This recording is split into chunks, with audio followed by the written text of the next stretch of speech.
What does it take to make workshops work? And how can we facilitate collaboration that sticks and leads to results? My name is Miriam Hartness, and with the Workshops Work podcast, I'm on the mission to find the magic ingredients that make workshops work.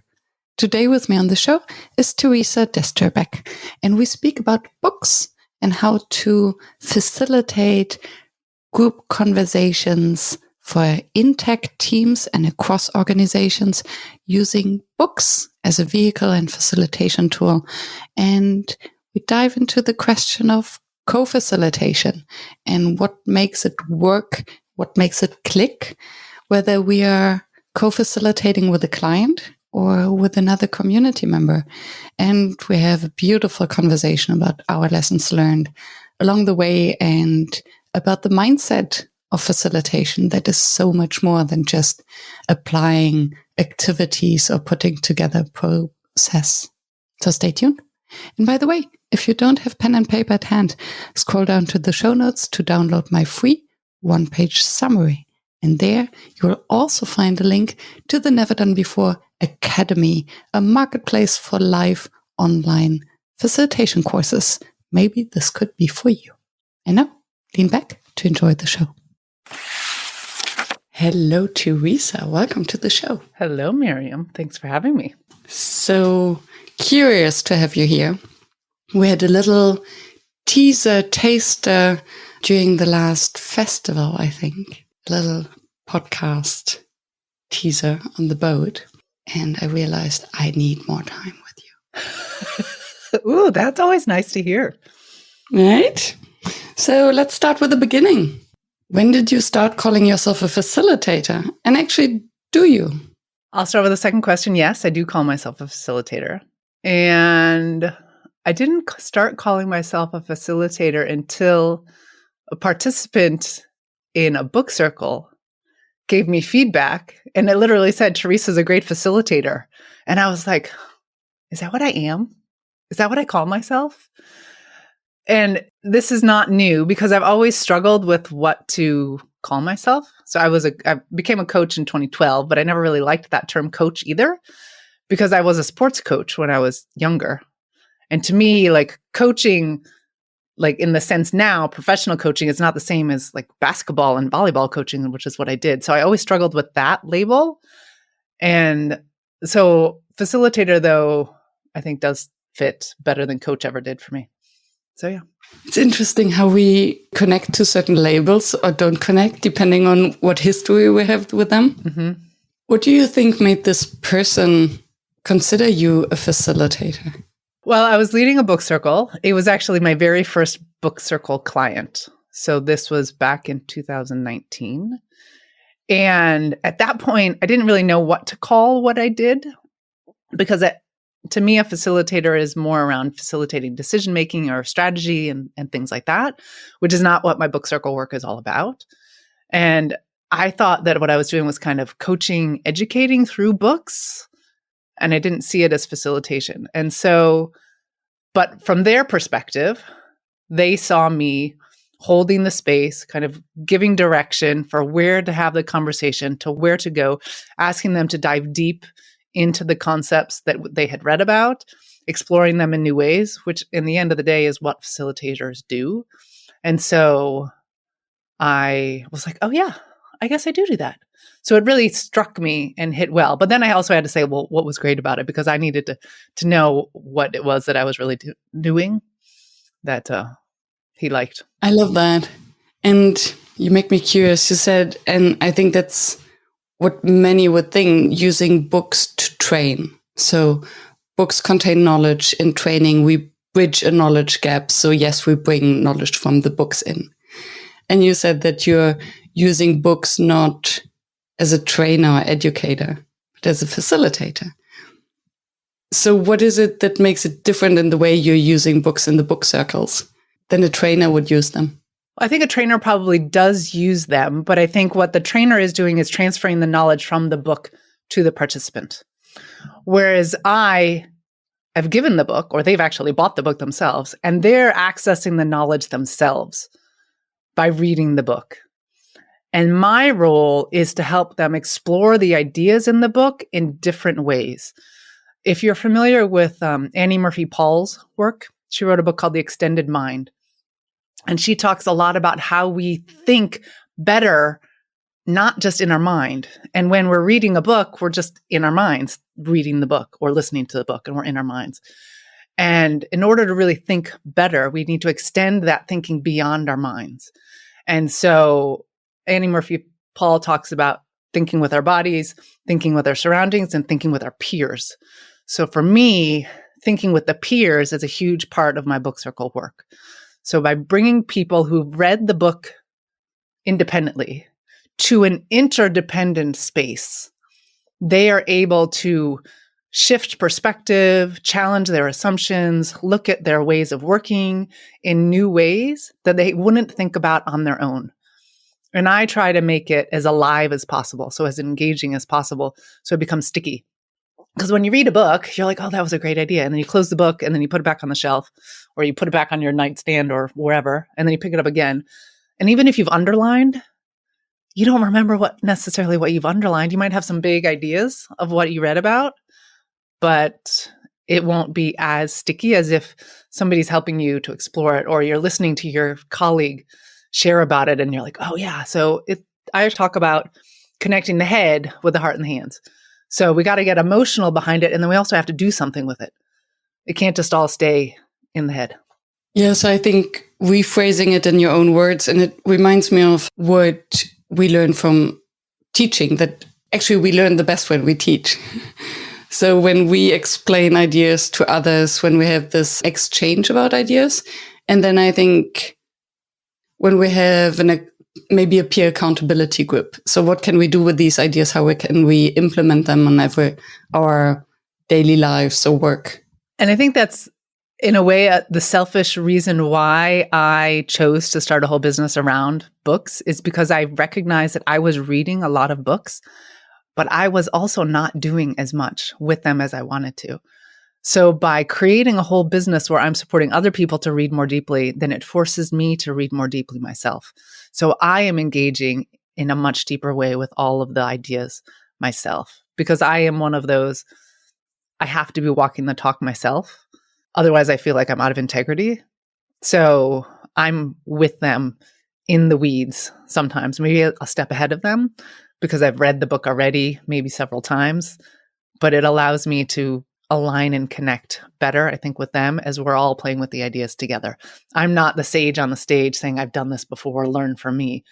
We're all here together to learn with and from each other. Which is then one of the main or key beliefs of a facilitator, that the wisdom is in the room already, including the book, and not necessarily only with you. And what I'm now curious about, so I've heard of book circles around novels as well, and then book circles in maybe coaching groups, reading a book, a self-help, self-improvement book. They're reading it together, applying it to their own lives.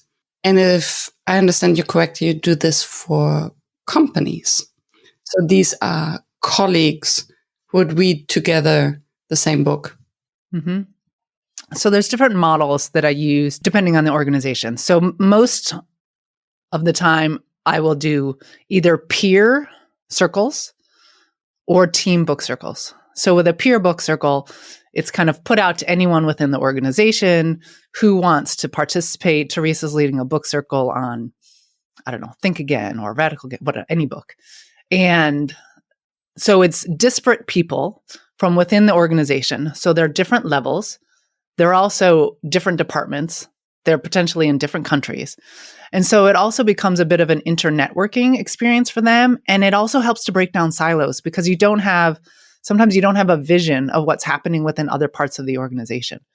But when you bring two people together and one is in finance and one is in, I don't know, accounting, and one is in London and the other one's in Toronto, you're like, I had no idea what's really happening behind the scenes in the finance department or in the, whatever department. So that is really interesting as well. And then the different levels also is really interesting, Because get some people who are individual contributors, and then you get some people who are managers, and it allows them to see a different perspective. Like, oh, I never realized that was the case for some individual contributors, or I never knew that was the case for some directors.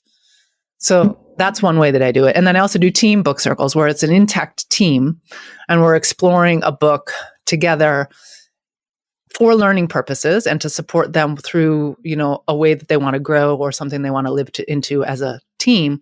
But it also becomes a bit of a team building experience as well. Yeah. I find this fascinating, and I have a similar experience with hosting workshops for multinationals where they come around the same topic to learn about psychological safety. They're in different hierarchy levels in different countries. And then through this shared learning experience, they get to know different departments of the company, different cultures, different colleagues. So yes, breaking down the silos.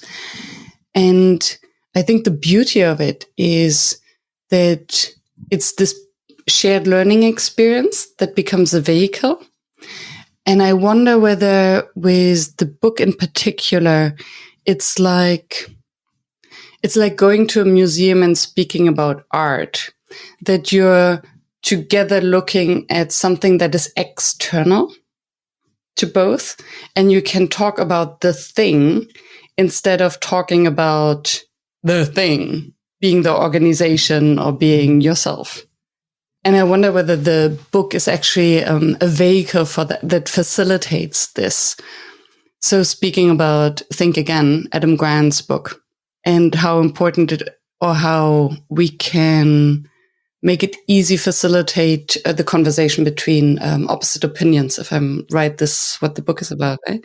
Then suddenly you can talk about the book and the problems in general instead of looking inside the organization and the problems you have. Mm-hmm. So it almost creates a little bit of a neutrality, I would say. And it also, for me, it separates, because I'm not the trainer giving the knowledge. I'm just saying, here's the knowledge, and I don't care if you agree with it or not. So I'm a little bit of a step removed. And I think that for me, it depersonalizes things a little bit. So if I was delivering the content and they didn't like it, then I would feel potentially in a personal attack to it. Whereas it's in the book, so it's not me. And you haven't written the book. I didn't write the book. They're not my ideas. So I don't really care if you like them about or not. And one of the things that I say is, actually, if you don't like it, let's explore that together, because that means something to you about your values and your beliefs and about who you are.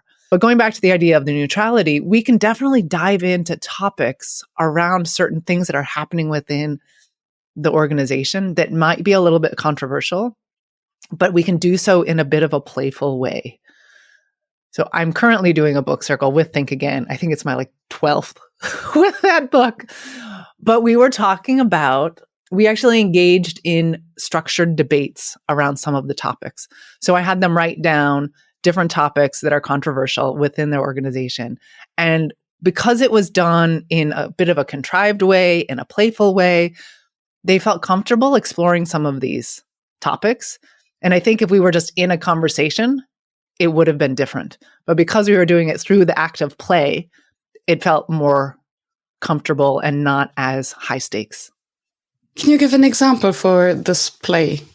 For this play. Do you want me to give you that example, or do you want me to give you another example? If you feel comfortable doing that, because there's so many different perspectives of what play is. I'm curious how you... Well, so play is very different. And so I think I try to incorporate a little bit of play into every book circle session, but I also need to recognize that not everybody likes play. And if you know Dr. Stuart Brown's work, play looks different for different people. So my version of play is different from your version of play. So I really try to be creative in how I incorporate play. So in the Think Again, what we did, so we've done a couple of playful kind of things. One is we've looked at what are the controversial things? And we actually did create what I said a structured debate, but we did it in teams. So these were the topics, they wrote them down.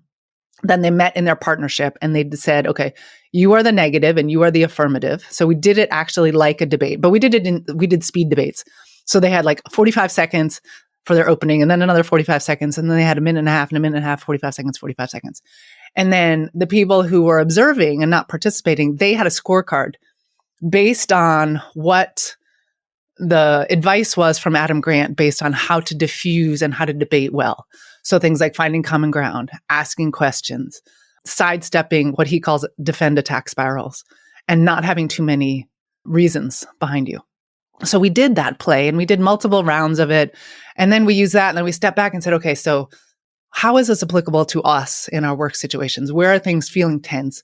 Where can we bring in this common ground and these asking questions? Where can you be asked? So I always, it's not just play for the sake of play. It's play for the sake of connecting with the work that they are actually doing. Yesterday with a group, we did puzzles together. And so we looked at, that was really focused on group dynamics. And that book is The Extended Mind by Annie Murphy-Paul, and about how collective intelligence can really come up through in group dynamics. But the way that you organize the group is really important. And this was with a team. So obviously they're involved in a group all the time. So we had a puzzle on a Miro board and they were playing around and building the puzzle. And we did it multiple times and we shifted the strategy. So sometimes there was a timekeeper who didn't participate and we did it multiple times. And just for fun, we changed the strategy just to see what would happen. And this actually is something that I got inspired to do through an NDB workshop from another NDB member. With Elske, I remember. Elske. That was amazing. Yes, so I shifted it and a little bit because of it. This was an intact team. And then we, somebody wasn't participating in the puzzle for a while, but then we brought them in. And so we used that as a conversation of like, what happens when your team shifts? Or there was 5 of them. And then the last round of experimenting, they just had 2 people participate and not the others. And their time got faster. So then there was a conversation of, does everyone always need to be involved in everything? Are there places in your work where there's too many people, too many voices involved, and you could actually be more efficient and more productive if there were less people? We talked about strengths and weaknesses, and are we delegating and giving responsibility to that? So it was just, I used play to connect the ideas from the book to what they're doing. Otherwise, it would just remain all theoretical. And this way, they're going to remember this. They probably went home to their spouses and said, oh my gosh, we did this really weird thing with Theresa today. And, and hopefully talk about it. And that's what, again, it makes it sticky. Yeah, because it involves emotions. And somehow we do get competitive, or we do have a emotional, even body, physical reaction when we're in these situations that we cannot help. Yeah. Fascinating. And so there's so many things we can learn through books as you do and as you show. How about facilitation itself? Do you think that facilitation is a skill that you could learn from? Have you maybe used a facilitation book to bring organizations, managers closer to the skill of facilitating their teams and leadership? I have not used a facilitation book, but there's 2 ways that I've addressed facilitation within organizations. One is I work with a nonprofit and they want to enhance the facilitation skills within the organization and the members of this nonprofit. And so I've led 2 facilitation trainings within this, where there is me being the trainer for a couple of sessions, but then it becomes a community of practice. And I train them in leading book circles. So I train them in kind of how I do it. And so we have 3 days of training where I kind of get into the theory and kind of my personal stance and my beliefs and my mindset around facilitation and what I think is important. And then they explore their own. And then they have 4 sessions that they co-facilitate. So there's a cohort of maybe 8 people learning to facilitate, and then we bring in another 8 people to be participants in just the book circle parts. And so they lead a book circle with a partner for an hour and a half, and then we spend another hour and a half talking and giving feedback to one another, and then it rotates through. So they get to play and practice. And hopefully they're then using those tools and those skills and that mindset and that belief that they've kind of picked up, and they can bring it back to the organizations that they work in.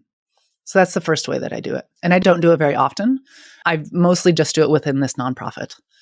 And then the second way that I do, because I do think facilitation is really important, because I don't think that many of us learned facilitation skills and how to really hold space for a group of people with divergent ideas and potentially contradictory ideas. And so if you are working within an organization and you are an individual contributor, and then you move up to a management position, how do you know how to facilitate these meetings? You do it based on what you saw. Which is terrible. Which sometimes was not great facilitation either.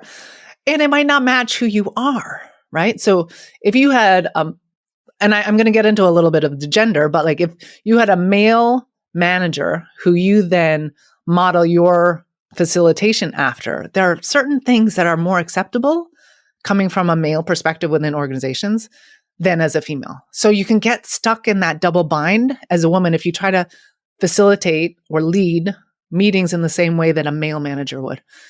It's like you want to be courageous, but sometimes that courage can go too far. So you can be seen as, oh, she's too aggressive and she's too opinionated or whatever. And this is a big generalization that I'm making. But one of the things that I think is important, especially for women, and this is something that I'm working with one organization right now, is how to teach facilitation skills to new female managers so that A, they don't do it too strongly because they're trying to follow potentially a male colleague, but how can they do it in a way that balances out and also aligns with who they are? Yeah. Thank you for bringing that up. And I think it's a fascinating topic also because when we're good facilitators, looking at what makes a good facilitator, it's this leading from the back of the room. It's holding space for the others, acknowledging that all the wisdom is already there, letting them speak and speaking less, listening more, asking prompting questions. And all these qualities can be, I think, misperceived as weakness, not knowing, making yourself small in an organization that is more, air quotes, male dominated or following these more old style leadership, bad facilitation. And then I think, especially when you come into an organization or into a management position as a female leader, using good facilitation skills, isn't there a danger to then be in the corner? Oh, she doesn't know what she's talking about because she's only asking questions. She never says anything. I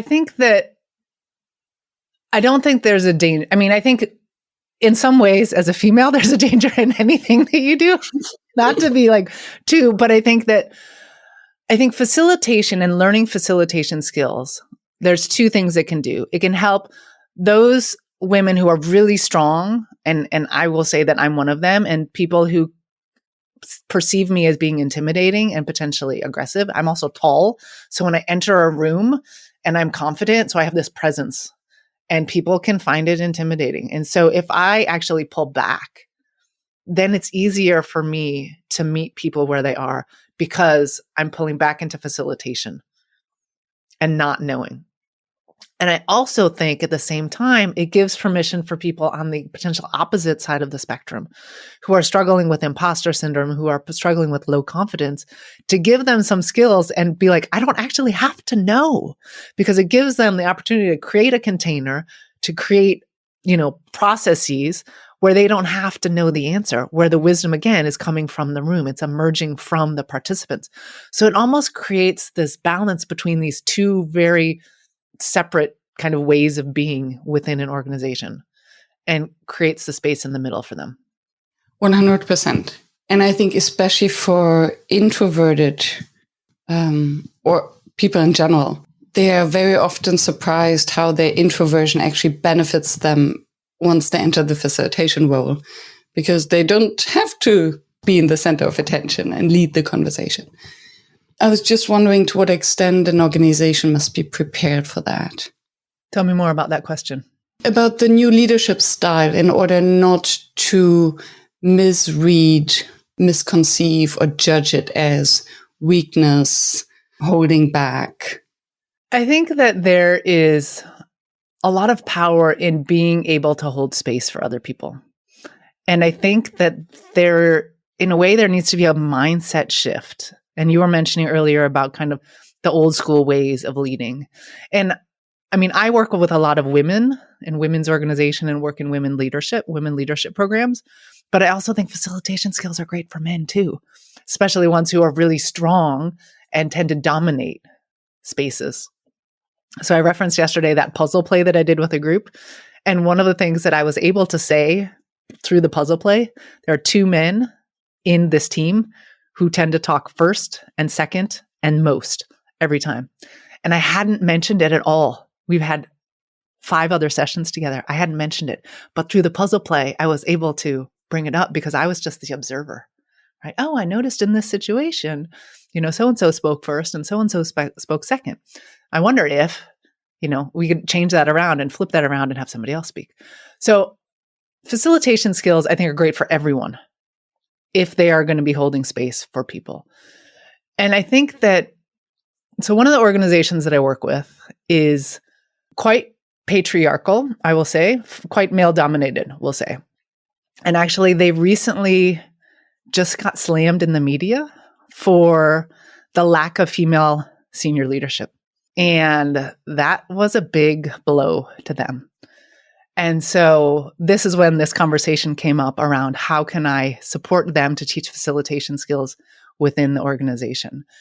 And one thing we've already tested out was me co-facilitating a book circle with an individual within the organization. So we did a book that we had 8 sessions with, and everything was co-facilitated between me and like a mid-level manager in the organization.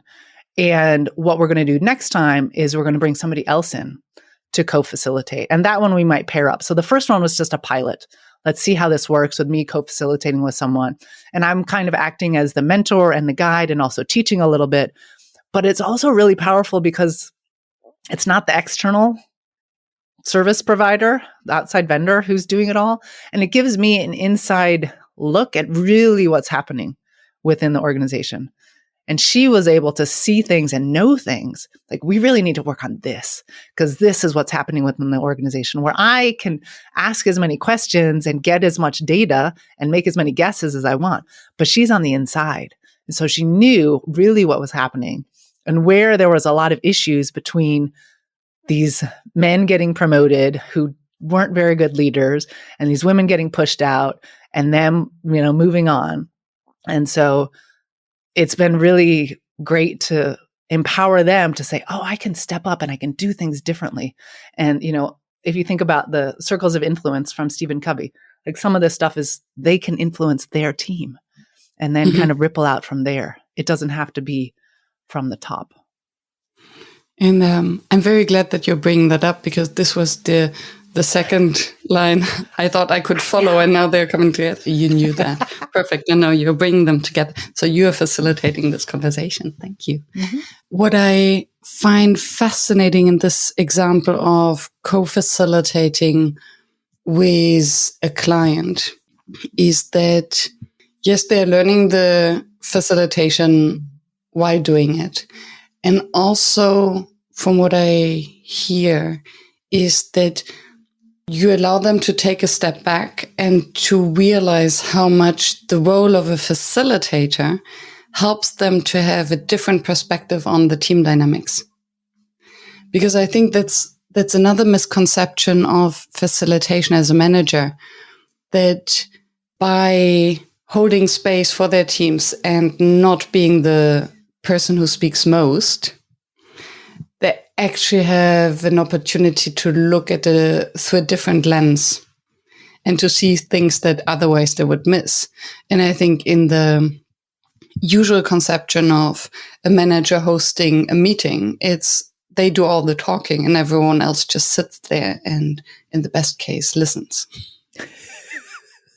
In the worst case, answers their emails. And I'm wondering how you go about this multiple head situation, because you said, okay, you're co-facilitating with them. And I would be curious about, what do you understand by co-facilitation, and where does co-facilitation stop and mentoring, training, capacity building starts? So for me, the mentoring, training, capacity building happens on either end of the actual session. So, when I lead a book circle myself, it doesn't take me very long to come up with the design.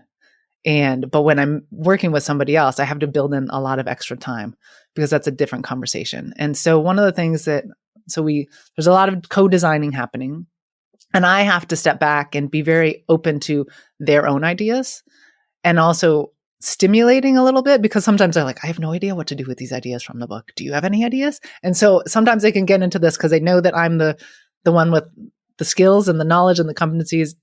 So they look to me to do it, but I have to hold back and allow their own, as you said, their own wisdom to emerge. And then I can hook onto it. And so we co-design everything together, and then we co-facilitate. So I'll start, and then she'll lead this exercise, and then I'll lead this exercise. And sometimes it's, you know this really well, you lead this. And sometimes I'm like, I know this really well, you lead this, because this will get you out of your comfort zone. So it depends on what we're doing. And it also depends on the relationship. So in this particular context with this organization, I've known this woman for several years before she asked me to come in and do book circles within an organization. I used to have a book circle for individuals, and she was part of that for a number of years. So she and I had developed a relationship. So that worked really well. So I was able to push her kind of out of her comfort zone gently. And then after every session, we would have a debrief. You know, how did it go? What was comfortable for you? You know, how can you use this within your own organization? Where would this be applicable? Could you ever use some of these exercises within your own team? And there's a lot of things that I do that she had never thought of doing, but now she does it. So like check-ins and things like that. She never had done those before, but she's now doing them. And she's doing different kinds of check-ins depending on the day. So sometimes it's just an emotional check-in. And sometimes it's more of a specific check-in based on something that they're working on. Sometimes it's kind of an accountability check-in. Like, you know, turn to your, you know, neighbor and say what's changed between now and the last time we met. So it's kind of a bit of an internal audit, an integrity check. So I've taught her a lot about different kinds of check-ins and when to use which and why and all of that. And she sees a lot of power in that. And the team has become her team has become a lot more aligned because she's using a lot of these facilitation strategies more within her team. It's interesting because it sounds as if you're applying the same concept and methodology that you use in your book circle. So you take an idea and instead of just talking about it and teaching it, you apply it, you disentangle it. And by co-facilitating with a client, it's similar. Instead of telling them how they could become better facilitators, you take them on board and you disentangle and you apply it immediately and you talk about it. And it's beautiful then to hear that she's taking this experience even to her other meetings and is becoming a facilitator in doing that from the book circle experience. And I would be curious whether you have observed that already, because you mentioned before that you can bring in a book and discuss about the book as an external to the organization and thereby point at maybe more sensitive issues, maybe sometimes even glide into sensitive issues that you didn't even know were there, but the book facilitated this kind of difficult conversation. If you have someone by your side who is inside this organization, they lack this, for no better term, naivete around that. Mm-hmm. In what sense is it maybe a benefit, and how can it also be a challenge? I think that sometimes we can all get stuck in the forest and stuck in the trees and not see the whole forest. And I think that when you facilitate, you automatically have to step back and you have to look at the bigger picture. And you have to look at it through the lens of the whole group dynamic and not just you as an individual contributor and your needs. So you have to look at what's best for the group. And so that immediately allows you to step back. And I think when you facilitate, you have to go into it yourself as I have to learn about the group. I can't presume that I know about the group. I have to put on my curious glasses and say, what am I curious about? So it won't work for everyone. There are some people who are going to say, this is how it is, this is how I know. But I think there are certain individuals who are able to step back and because they want to. And it aligns a little bit with Fisher and Yuri's work about going to the balcony. So when you facilitate, you kind of have to go to the balcony and look at the dance floor from a different perspective. And you might kind of realize, okay, you might still be stuck in your naivete, as you said. But I think that there's power in stepping back. And I think being a facilitator kind of doesn't force you, but it invites you to create that step back. Which then leads me to the next curiosity is, what I hear is that there might be some clients who fit well into this role of a co-facilitator because they have the ability and the willingness and the curiosity to step back and to lead the book circle with a fresh mind without their preconceptions, and others who are less fitting for this role. Yes. And I'm thinking about, this is one opportunity that I've had to co-facilitate, and I've opened it up to others, and I'm going to do it again. And I almost wonder, okay, let me actually step back. I mentioned that I do some co-facilitation with a nonprofit. And there is one woman in the last cohort that we did who I would never want to co-facilitate with. And I think that goes with what is my philosophy and what are my beliefs. And I think facilitation, some people can call themselves a facilitator because they've read about some tools. And I don't think that that necessarily makes a good facilitator. Facilitation is a mindset and it's a belief where the power lies in a way. Like the power lies in the group and it's in them, not in you. And so this particular woman, she thinks the power lies in her and her knowledge. And she's very intelligent and she's very happy to share all of her intelligence. But when I've seen her facilitate, she talks at you like you are a child. And the feedback that we got when she was facilitating was that it was very condescending. And from talking to the founder of the nonprofit, they've said we've been working with her for a number of years. She's gone to a lot of trainings and it hasn't moved. And I think as someone who's inviting a co-partner, a co-facilitator, I need to be willing and comfortable to set a boundary and say, yes, I connect with this person and we have similar philosophies around facilitation, or no, this isn't going to work. And I love the approach of aligning on the view where the power lies. Yes, it makes such a difference in how we approach the group and all the rest of it. And I think it also helps. It's only when you acknowledge that the power lies within the group that you then can transfer the ownership on the result and the outcome to the group instead of being attached to it. Because if you think that you have all the knowledge and the power and you have to transmit it, then if they don't get it, it's your fault. That's a big responsibility. That is not the responsibility of a facilitator, as I also understand it. When I transitioned from coaching to leading book circles, I had this massive sense of relief.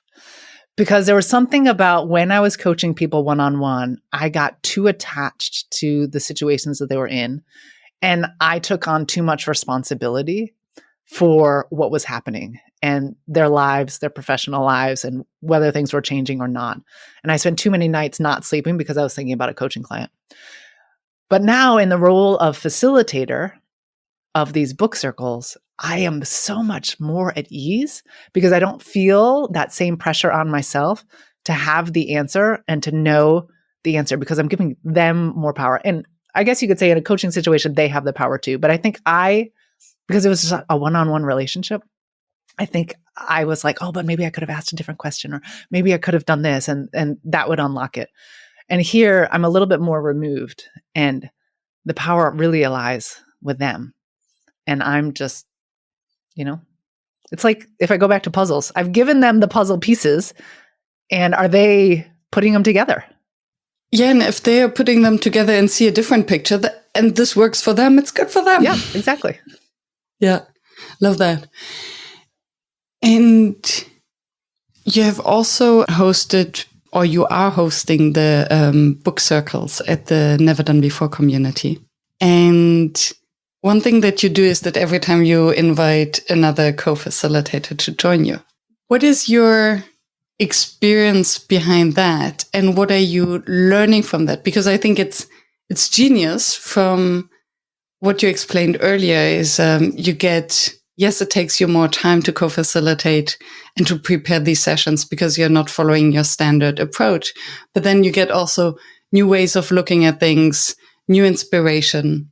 But then also all these learnings of, okay, what works, what doesn't, and how do we, all these different ways of facilitating. And yeah, facilitators are like cats, right? We're very difficult to herd. So One, I don't think I have a standard way of facilitating. So you just said our standard way. I don't think I have a standard way. I think what allows me to facilitate more easily when I facilitate myself is most of my ideas come when I'm walking the dog. Whereas when I'm co-facilitating, I have to sit down and talk to somebody about what we're going to do together. So before joining NDB, I had essentially, no, I shouldn't say never, but I had essentially almost never co-facilitated. I'm a solo entrepreneur. I work by myself. And so, and I don't know if you know this, but my first career, I was a school teacher. And I taught children who were learning English. I taught children with disabilities. I taught middle and high school. And so I've always worked by myself as the one holding space, whether as a teacher or as a coach, and now as a facilitator. And so one of the reasons why I joined NDB was because I wanted to meet more facilitators and I wanted to co-facilitate, because I do have lots of ideas. But I think this goes back to this idea of collective intelligence that I was talking about earlier. Sometimes our ideas are better when we share them with somebody else and we come up with something. So, for example, yesterday, I was planning our June BYOB with one of our NDB members.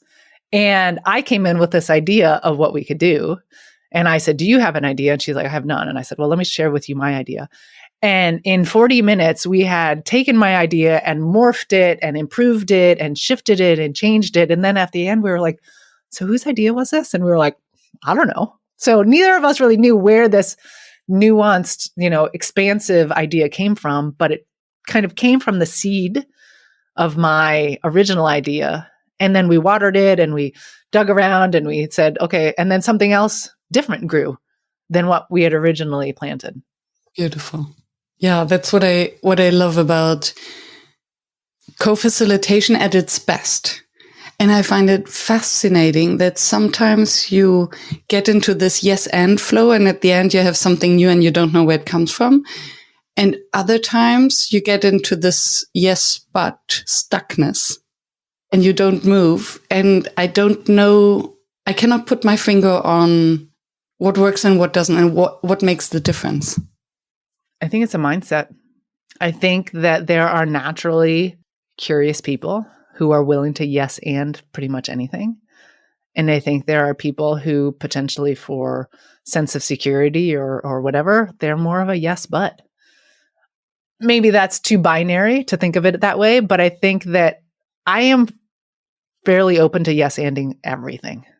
And I am one of those, to use the phrase lifelong learners. I'm really curious and I'm always wanting to learn new things and learn new ways. And I recently took this test around my motivation buttons, is what they call it. And a growth mindset came up as too high, like that I needed to bring it down a little bit. And I was like, I don't want to bring that down. And then there was all this theory of like growth mindset people don't feel secure in themselves. So they're always searching for new knowledge so that they can feel. And I was like, that is not me. I just love, to me, ideas are, well, they're seeds, right? And who knows what's going to come from them. And I like to play with ideas. Absolutely. And I think it's mindset is one. Yes, I totally agree. And I think there's also a piece of chemistry. Somehow that I think with some, we feel more secure and willing to yes and it comes natural. And with others, it can be small details in behavior, in triggers and whatever. Suddenly it's like, yes, but maybe not. If we go back to that woman that I spoke about earlier, that I was like, I would never want to co-facilitate. Yes, she would be a but. I would be like, yes, but, Yeah. What makes a workshop fail for you? Nothing. I don't think any workshop fails unless I don't learn from it.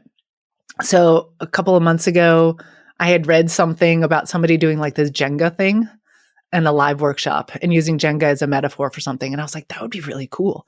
So I took these Jenga blocks and I did it with the book Radical Candor. So, and I had my children paint the blocks. So we have these wooden Jenga. We have like three wooden Jenga sets. I don't know why. Anyway, so we painted them red, blue, green, and then we left them wood. And those were to represent the different parts of radical candor, like the obnoxious aggression, the empathetic, ruinous empathy, and all that. Anyway, so And I set up a separate camera on my desk and we played kind of virtual Jenga. And the actual game itself failed. The metaphor did not, but we had to stop the game in the middle. I'm like, I'm reading your faces. The energy level is low. This is going too slow. It's not working online. So I sent him into breakout rooms to like talk about the metaphor. And then at the end, I said, let's add another session. So we've added another 1 hour session to the end because I did not deliver in a way that I wanted to. So I had to learn from that experience. And I also wanted to honor the fact that they are trusting me to provide some structure so that they can learn. And they still learned from it, but I felt like we wasted a bit of time trying to figure out this game. And so I just gave them more time. And so we explored it in another way the next time. And then I gave them an extra hour of my time. So that failed in like that activity failed, but it didn't fail in that I learned from it. They got a little bit of something out of it and we're going to have more time together. Beautiful example. And I think the example also shows that you don't know what else they might have learned from it. Because the way how you dealt with it, the way how they debriefed, there's so many different levels to debrief on that. Because an activity doesn't work out as you have expected it to work out. And it was perfect in that we were reading the book Radical Candor. So I also invited them to give me radical candor about that session. Ooh. So we practiced doing that in a way that showed care, but also challenged me on the choice of activity that I made. So it became kind of meta. So you could have almost done this on purpose. Yep. To have a very boring, ill-fitting activity and then see how they react. Mm-hmm. I recently had a conversation with another facilitator, and by accident, he created breakout groups of 5 instead of 2 or 3 and didn't debrief it. And we then had a discussion that depending on what mindset or what conception the group has of you as a facilitator, the interpretation and the mindset around this is totally different. So with an experienced facilitator, I would think, what is the experiment behind that? And what can I learn from my own discomfort and being in a breakout room that's clearly too large for the question we've been asked? And then suddenly have a learning from this discomfort experience whatsoever. If a newbie facilitator had done that, or someone that I don't respect that much, sent me into a breakout group with 5, they don't understand the craft. What are they doing? This doesn't work. I mean, now I'm thinking about my experience and I'm thinking about what if I had phrased it in a way that I'd purposely done it that way in order to elicit their practice, an opportunity for them to practice the radical candor. If they would see me differently, then knowing that I was very honest, like, this is not working how I wanted it to. Okay, this is a total failure. If I hadn't done that. So it's interesting. I'm curious if their perception of me shifted at all in that. I mean, I did, part of the radical candor was like, that's so courageous for you to try something totally new with us that you hadn't known. And so in a way, I think some people saw me in a really great light. I think other people were like, what is she doing? Who am I as a facilitator? And I can't control that.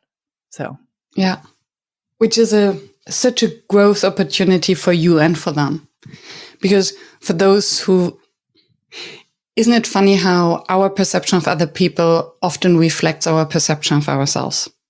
So I think those who saw you as the courageous person who tried something in front of a group and is there to admit the failure and learn from it and open this space of vulnerability to the group, they are these people who either are doing it themselves already or would like to do this more. And those who would judge you for it are those who are judging themselves for not being prepared enough or not being perfect enough and all these kind of things. It's interesting how much we can project our own self on other people and just knowing where our discomfort lies. On Monday, I was leading a session with a group and we did some improv. And it's a women's leadership. And so we did an improv activity around like being the guru or being the sage and like people having to ask you for advice. And I introduced it and I sent them into breakout rooms and one woman dropped off the call. And I sent her, like, once they were in their breakout rooms, I sent a message to her and said, hey, are you having internet connection issues? What's happening? Is everything okay? And I haven't heard from her. So now it's Friday. And so it's 5 days have passed and I haven't heard anything. And so I don't know what happened. And I believe that true learning has to be uncomfortable.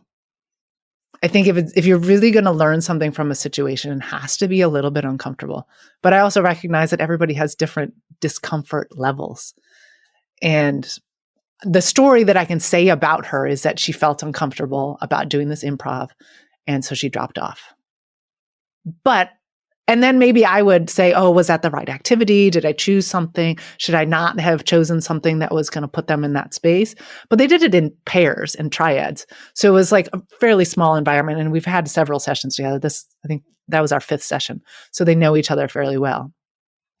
Or I could say the story of like, I don't know, somebody in her family just had a big medical issue.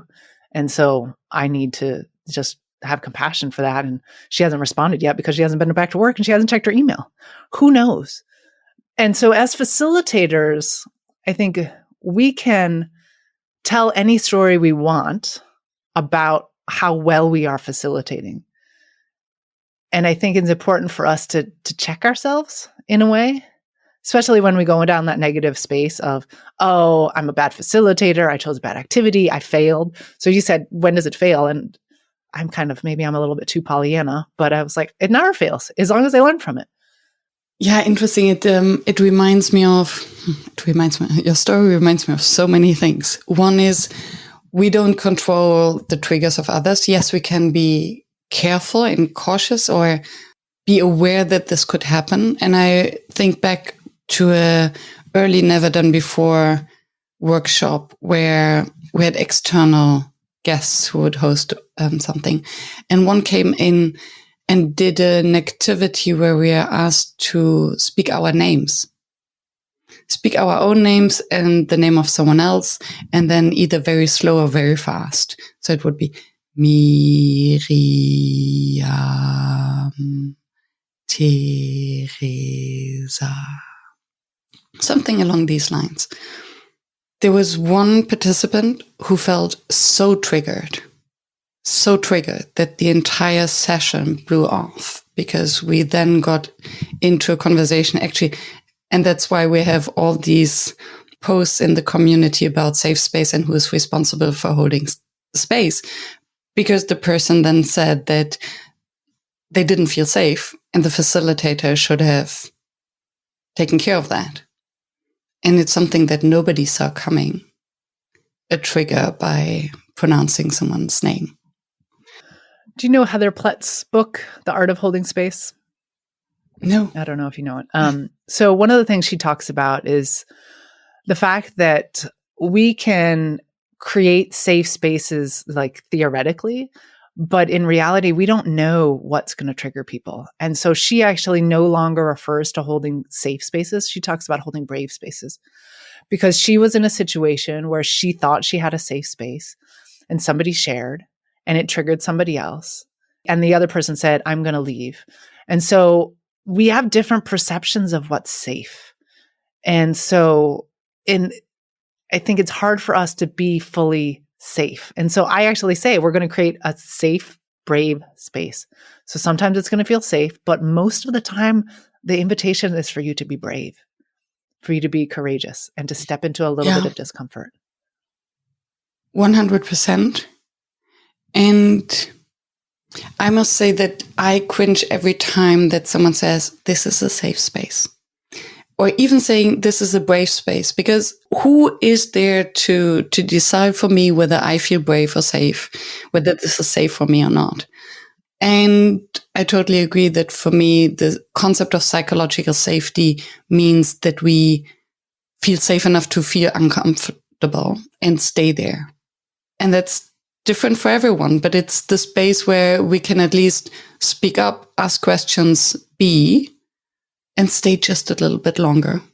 or even feel safe enough to say, this is not for me and I'm leaving? On Wednesday, I was at a session within the NDB community, and we were in breakout rooms, and the activity that we did touched me really deeply. And I came back to the main room in tears. And the two facilitators were like, oh my gosh, and I'm like, it's okay. I'm happy. I'm happy these tears came up because something was lurking that I hadn't recognized and I hadn't seen. So I didn't put the responsibility. So I believe that my emotions are my responsibility, that I can't take responsibility. And I believe as a facilitator, I can't necessarily take responsibility for other people's emotional responses. If I intentionally did something to trigger someone, that's different than if I unintentionally do something, because I can't know the nuances of everyone's lives. And so many of our triggers date back to when we were, kids. I don't know everyone's origin stories and their life histories. So I can't always create a space that I know is going to work for everyone. And there's in the psychology and in therapy, they talk about trauma-informed spaces, and there's like different levels. And I think that there's trauma-sensitive spaces, trauma-informed spaces, and trauma-something spaces. And I think that as facilitators, we need to recognize that there will be times when we will evoke something in someone. And then how are we going to hold that space and honor it is important. A couple months ago, I used to check in with a women's group, and it was like iconic women. And one of the participants went into compare and despair. As soon as we were like, which of these women resonate with you? And they went into their, turn to your neighbors.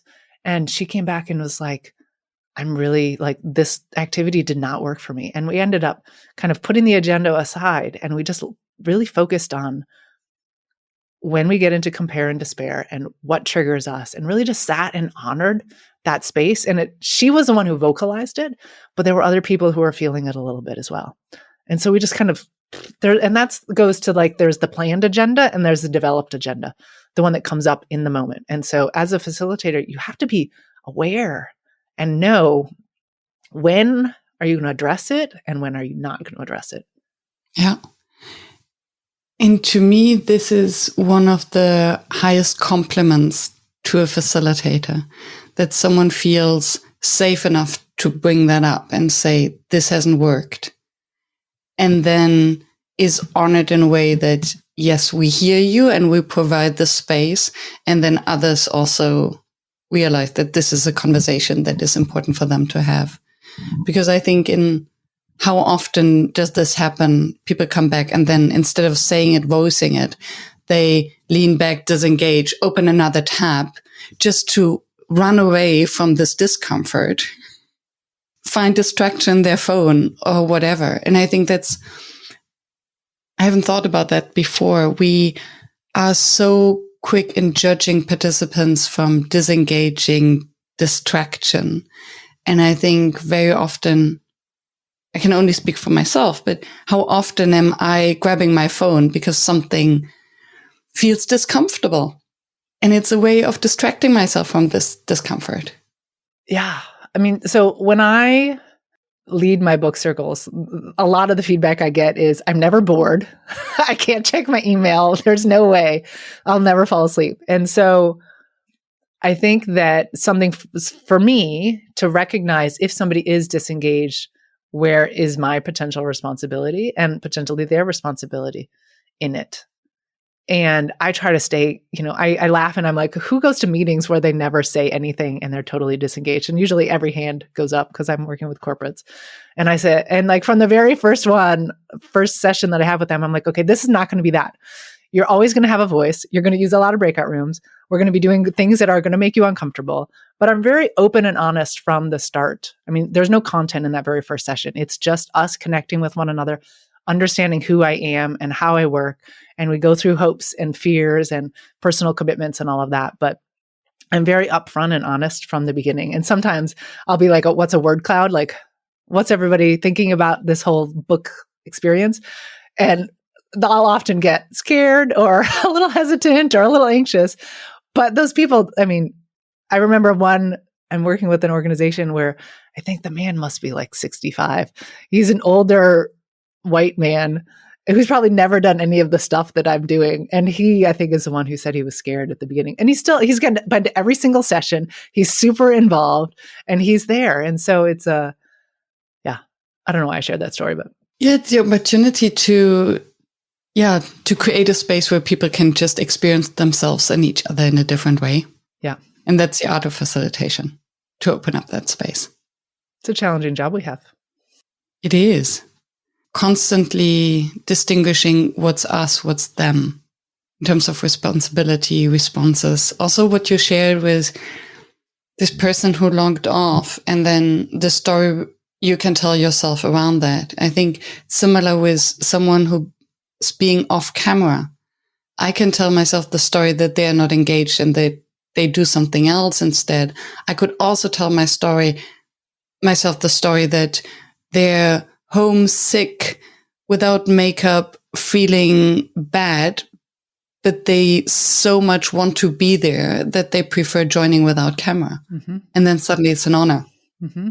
I work with an organization where not everyone has a camera on their computer, where you're like, it's 2024, really? But they don't have a computer. I mean, they don't have a camera. So, and then when I work in global organizations, sometimes I have somebody in Singapore and somebody in Europe and somebody in the US, and it's the middle of the night almost for the person in Singapore, or their kids are around or whatever. And so they have their camera off. I also facilitate a group where there's a blind participant, and he has his camera off most of the time because I don't know why exactly. Sometimes he does, but then because he doesn't know exactly where to position the screen of his laptop, sometimes you see just like the top of his head. And so it doesn't necessarily work. So, and he can't see us either. So I think it's almost like I can't see you. So why do you see me? Yeah. I think that's a scary place to be, actually, to be observed while you cannot see others. Yes. So I totally get that. What remains your number one facilitation challenge? So what's coming top of mind is last minute changes. So I'm one of those, I mean, I joke that even though I've done a book 12 times, it's different every single time, because no matter where I am or what I've learned, or if I've gone to an NDB and been inspired, it's always something new. And so sometimes I wait until I make, an outline, but sometimes I'll wait till the very last minute to really finalize it, because I don't know what magical new idea has come in to my head.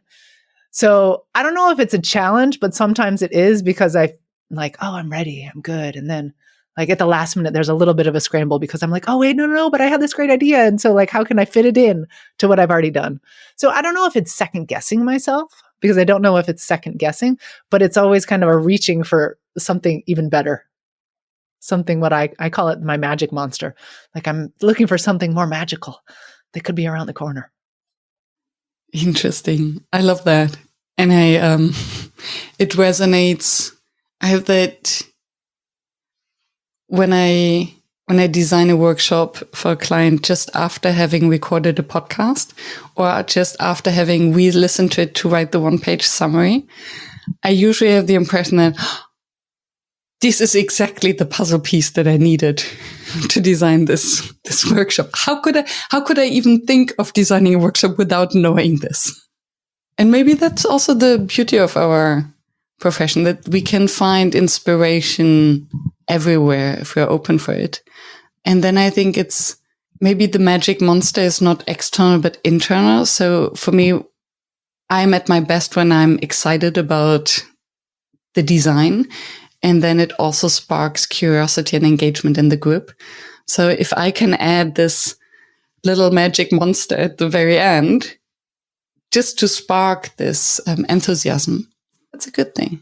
Yeah. And I think that the participants, they feed off of our energy. So when you're really excited about this, and I'm always honest when I'm trying something totally brand new, I'll say, I've never done this with a group before, so it might not work, but let's see where it goes. Are you willing to be vulnerable with me? And usually they are. I mean, they're used to me just doing, all sorts of things. There's not really a repertoire that I just, it's not repetitive. It's not like, okay, first we're going to do this and then we're going to do this. It's always different. So, but I think that me sharing that is also an invitation for them to also be vulnerable within their jobs. It's interesting. It sounds as if with this statement, you're at the same time creating psychological safety for yourself. Because you're like, okay, so this is the first time it might fail. Okay, so you're warned. That's okay. If someone's asking, oh, that's not professional, they can voice it immediately or leave. They might not. And for them, as you said, as modeling the kind of mindset and behavior that you're inviting them to show as well. And I wonder whether it would be different if, for instance, you were facilitating a strategy workshop or a decision-making, something where the stakes were, air quotes, higher, or whether there's a desired outcome that is beyond the insight from the book and the group experience. And I think that's why I don't facilitate those, because I want to be more playful. One of the first times not one of the first times, but several years ago, I got feedback from a participant, and I actually did a whole podcast myself on this, and we just called it Theresa Gets Bad Feedback. But the feedback was Theresa's inappropriate for a professional setting and she should go back to working with children or something along those lines. And I just laughed about it. But because to me, it was clearly somebody who is like, profession, serious. We're not allowed to laugh. We're not allowed to have a sense of humor. We're not allowed to play. We're not allowed to be experiential. I think they came into the book circle thinking it was going to be like a just discussion, right? And we were just going to have, she was going to ask questions and we were going to talk about those questions instead of being more experiential. And so I kind of laugh about it now. But at first it was like a dagger, like, oh. Mm. And now I'm just like, it's okay. Yeah. And again, it's what is theirs and what is yours.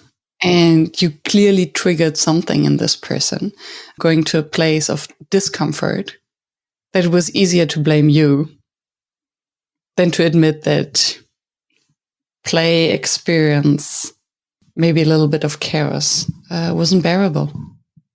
Yeah, the part of their experience, our experience, and the overthinking also reminds me of situations where after a workshop, when the client is not implementing the results or is not following up. I recently had the case where a client simply ghosted me, where they invested big money in a leadership workshop.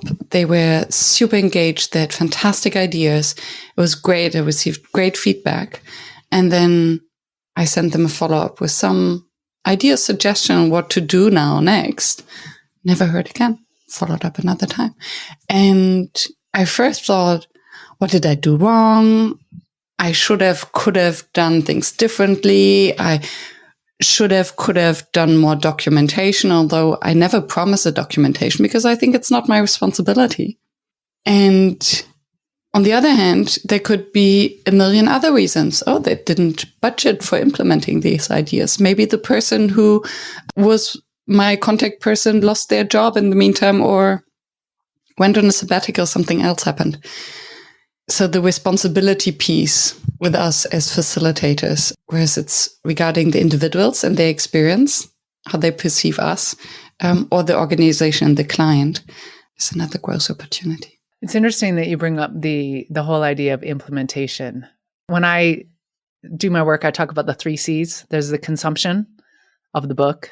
There's the connection, which is what we do in our group, and then the creation. What are they doing? That's kind of the implementation. And one of the reasons why I structure, so a traditional book club is like everybody reads the book and you have one meeting at the end. And I don't structure my book circles like that. So we have at least 6, up to 10, 12. It depends on the book. And what that does is the implementation, the creation, they consume, we connect together, they create, then we consume, they consume, we connect, they create. So they're constantly going through these mini cycles throughout the entire work together. And the hope is that they are implementing all along the way. So in a way, it allows me, so when we finally close, I know that they've already been implementing. It almost sounds like an experiential learning cycle. Yep. Applied to your own structure of the book. And that's then obviously the benefit of having a sequence of sessions And having these loops, yeah, like experiential learning or a design thinking process where you also constantly reiterate and have loops of creation and testing. And I wonder if part of the reason why I decided to design it that way, what goes back to the fact that I was a teacher and that I would see the children all the time. And then I could always loop back to prior content that we did. And what's great for me with some of the work that I do when I have a long-term history. So I work with a senior leadership team at an organization. We've been working together for several years. I can always go back to, remember when we read this book and remember these ideas. So I can always help them connect dots. And so again, it allows that implementation to be more present. I think sometimes a training can fall flat because the training gets left in the training room. It's present in the moment and maybe for a week or two afterwards. But then once we get back into our day-to-day, then we can sometimes forget it unless it's really impactful. Not all the time, but sometimes.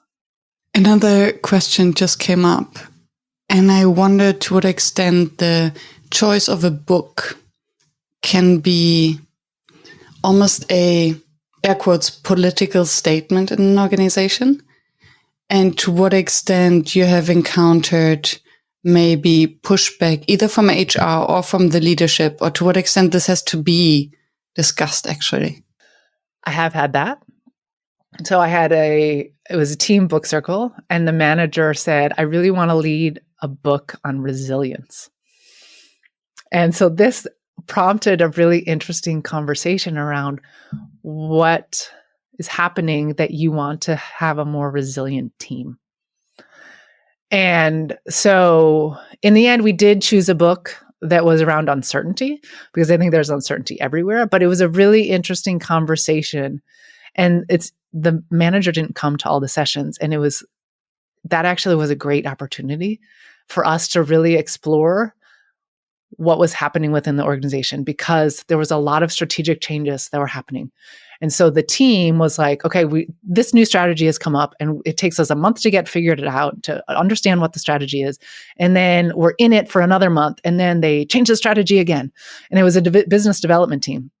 So, they're getting told what to do from the senior executive team. And they're, meant to develop the business based on these orders, right? But they're not moving fast enough, and they're getting too frustrated with all these changes. So they need resilience training.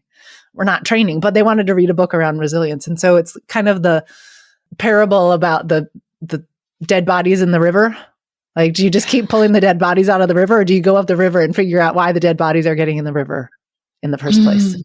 And I love this example. Thank you so much for bringing that up, because it almost shows. So one tangent idea to your book circle is just to have this question: which book would you like every team member to read and why? And just have a conversation around that.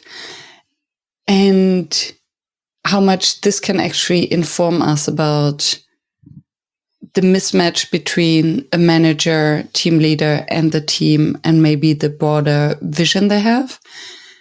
And it also brings to mind how often there is this mismatch of clients asking for a workshop because of X, although what they really need is Y. And the reason why they don't understand that is because of a lack of communication.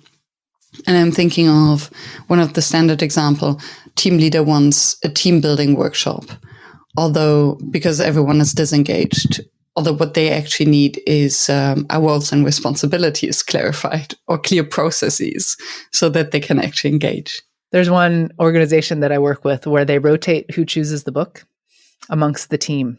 And so that sheds light on what different people's priorities are within the group. So there's 12 of them. And so they pair up and choosing. So each, pair chooses the book. And do you discuss, or is there space to reflect on the choice? Or is this something, okay, you choose, no questions asked, to preserve this space? Although if it's a team, something will be below the surface, and it could be an elephant. Yeah, I tend to create an opportunity for things to bubble to the surface. Yeah. Fascinating. Last question, because I'm so curious. That's one question that I lost along the way. I'm picking up. So we spoke about the book circles that you're doing for organizations, and you mentioned the book circles that you call Bring Your Own Book, BYOB, for NDB. Where is in a nutshell, the difference between having a group reading the same book and having a group where everyone brings their own book? So it's a different book, I guess, for everyone. And still you are designing an experience to learn from that. It's another level of uncertainty, trust into the wisdom of the group.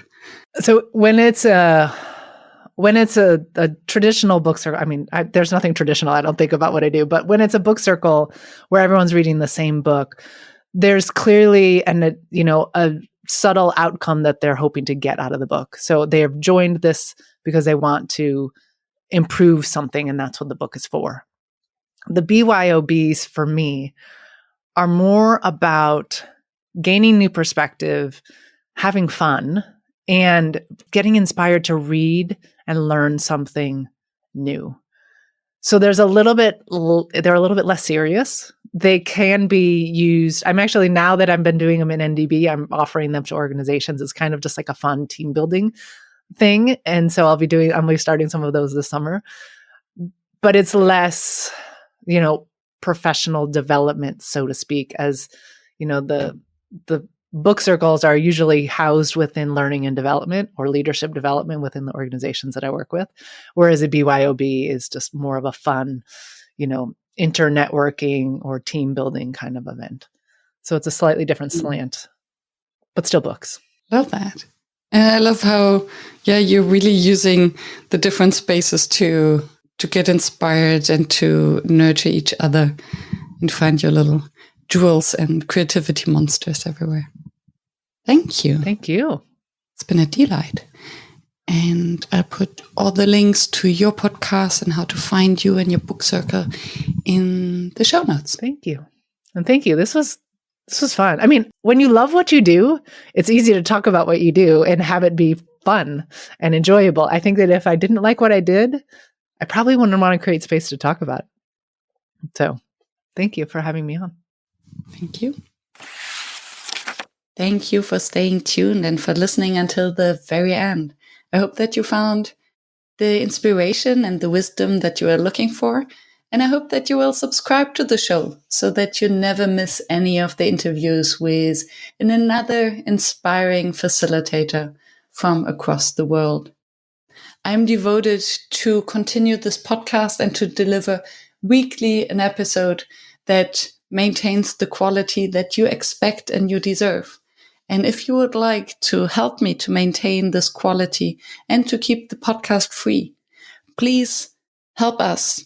Visit workshops.work/support to make a small donation to keep the podcast free. Thank you so much. I hope to be in your ears next week.